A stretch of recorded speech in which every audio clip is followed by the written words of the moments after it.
लगा सकते हैं। There are 3 forms for compound noun. तो कंपाउंड नाउन के 3 फॉर्म्स बनते हैं इधर, ओपन और spaced between words. Tennis shoe,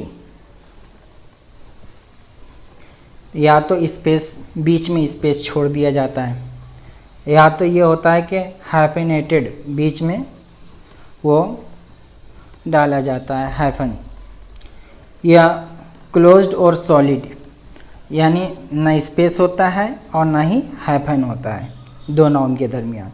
here are some examples. तो कुछ एग्जाम्पल्स हैं, ये देखिए, जैसे बस स्टॉप। तो Mehdipatnam is a famous bus stop.